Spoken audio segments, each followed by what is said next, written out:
Le 22 octobre 1987, Lino Ventura, monstre sacré du cinéma français, tirait sa révérence à l'âge de 68 ans, frappé par une crise cardiaque.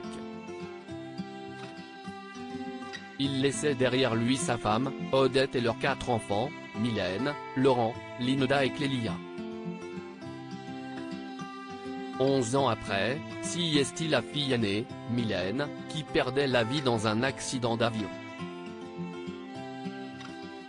Puis en 2013, l'épouse, Odette, s'éteignait à son tour.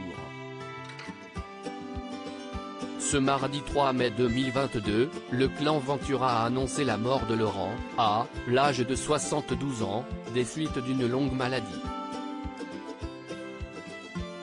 Plutôt discret, Laurent Ventura n'avait pas souhaité marcher dans les traces de son père, et avait préféré l'écriture au cinéma, devenant un écrivain accompli. Auteur de plusieurs ouvrages, il avait publié en 2019 un livre sur Lino Ventura, à l'occasion du centenaire de sa naissance.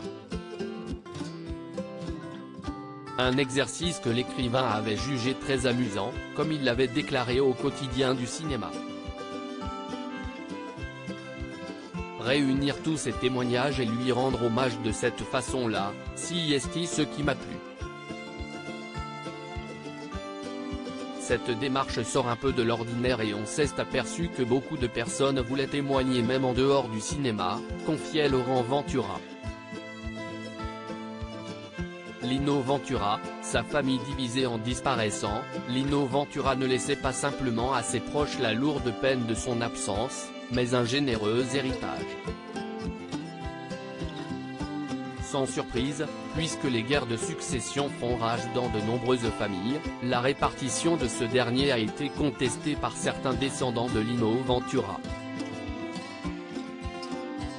En effet, les enfants de Mylène, décédés en 1998, ont pointé du doigt le fait que Laure et Clélia Ventura avaient déjà reçu plus de 600 000 € avant le décès de leur mère Odette, en 2013. Loading Widget.